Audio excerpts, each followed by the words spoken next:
kill white folks and they pay you for it? What's not to like? I like the way you die, boy. What's up, people? I have some stuff I wanted to say real quick while it was fresh in my mind.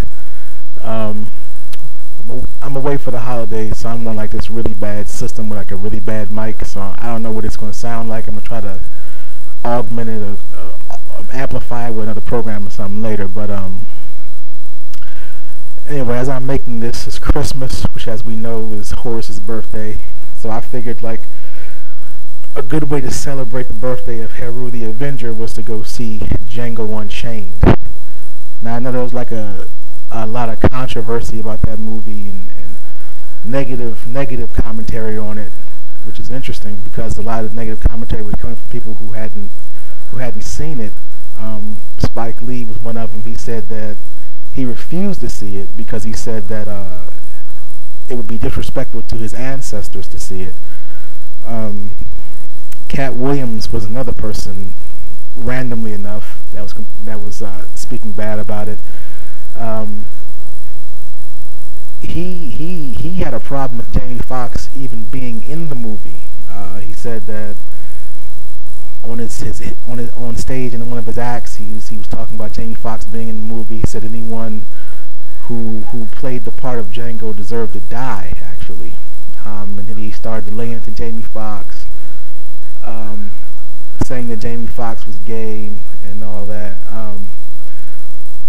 But then again, him saying that Jamie Foxx is gay and he's offering this proof that Jamie Foxx is gay came from the same act where he also said that he received the script for Django, which I don't believe at all. I don't believe he got the script. First of all, he said he got it from Steven Spielberg. I don't even know what Steven Spielberg has to do with the movie. Second, Cat Williams wouldn't fit the part of Django, so it's hard for me to see someone offering him that role. Physically, he wouldn't fit the part. Because Django kind of had to look like he could kick somebody's ass, and Cat Williams is only like 3 feet tall, and he's light skinned, so I just don't see him being pegged for that role before Jamie Foxx. I just don't see that happening. Yeah, that's what he was saying about Jamie Foxx, and I don't really care whether Jamie Foxx is gay one way or the other. To be honest with you, that's like I don't really get the whole gay hate thing. I mean, homosexuality happens. Some people are born gay. It's just always going to happen. That's just how it occurs in nature for whatever reason. I mean, you just got to deal with it. So I don't really get into that whole he's gay, he's gay, that person's gay, that person's gay. I don't really get into all that thing, especially when it comes to Hollywood, where black people think everyone who's successful is gay. But yeah, he said that he didn't want to see the movie because he said that the language was very derogatory.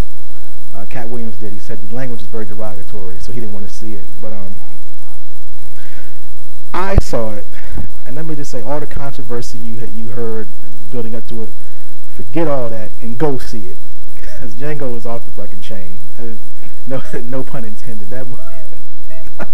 That movie was crazy. Now let me admit my biases. First of all, I like Jamie Foxx as an actor, which is one of the reasons I find the controversy so strange with this thing about it, because I know that Jamie Foxx, since he was in it, and I know Jamie Foxx, unbeknownst to a lot of people, is actually pretty race conscious. He's not Afrocentric, but he has Afrocentric leanings.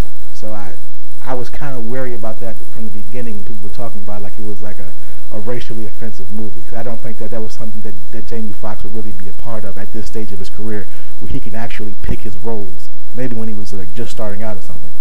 But I'm a Quentin Tarantino fan. I always loved Quentin Tarantino's movies. Dusk Till Dawn, Kill Bill, Pulp Fiction. I like all those, so I'm a Tarantino fan. And the thing about Tarantino movies is like, it feels like if you've seen one, you've seen them all, but yet they're all still good, which is weird. I don't know how he pulls it off somehow, where he can it basically feels kind of like the same type of movie every time, but it's still great every time out. So, and Django Unchained is no different. Django Unchained is a very classic Quentin Tarantino movie, and you get that same vibe watching that as you get Kill Bill and Dust Till Dawn. You know, that same type of action slash comedy slash like high levels of fiction. But yeah, Django Unchained. It's pretty it's a pretty interesting movie, man. It's like you watch Django Unchained, it make you just want to just slap a random white person in the face and feel like you can get away with it. Because the stuff that Django's doing in that movie is like just the things that you always wanted to see happen. It was like everything in that movie was like, it almost seemed to go beyond Tarantino. It was almost like certain people in that movie, like the cast, like Samuel L. Jackson and Jamie Foxx, it's almost like they was sort of wrote their own lines. Samuel L. Jackson was a beast in that movie. He was funny as hell. It's like some of those lines he had, is all, you almost can't see Quentin Tarantino writing them because they just seem like something a black person would say. So it almost seems like Samuel L. Jackson wrote him, but he was great in that movie. He had everybody in the theater laughing. The whole cast was good. Leonardo DiCaprio was good. He was really good in that movie. It was like a lot of surprising people in the movie that I wasn't expecting to see in it. The cast is pretty varied.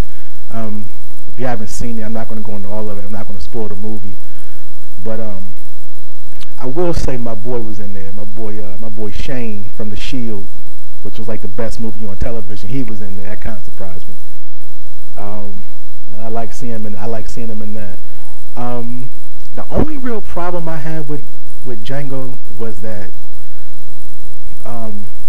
like the white guy in the movie was basically like the star of the movie. Like he was really kind of like the hero. It was called Django Unchained, but the white guy that was in it was like the real hero almost. He was like the power behind, you know, the things that were going on.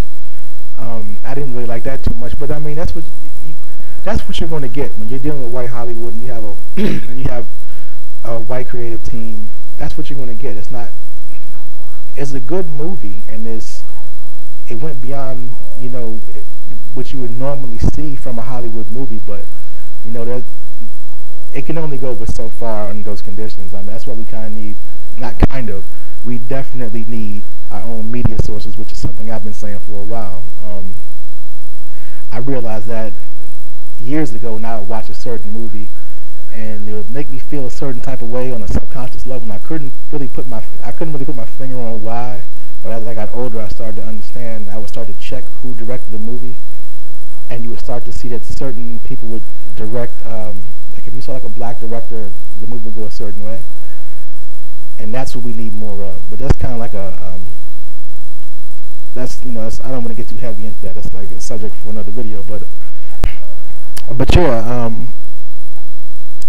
Django, even as it is, I don't know how Django got financed, just because what they do show is like really surprising for a movie that you would see in theaters. It's like the types of ass Django was kicking in there. You just do not normally see that in a Hollywood movie. So I say whatever negative you heard about that, forget all that.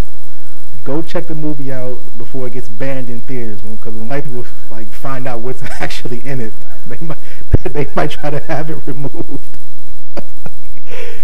So yeah, go check that out and do it before the week is out while it's still hot, and see what you think about it yourself. I think you're gonna be surprised if you're one of those people who wasn't seeing it because of what Spike Lee and Cat Williams and all those types of people were saying about it.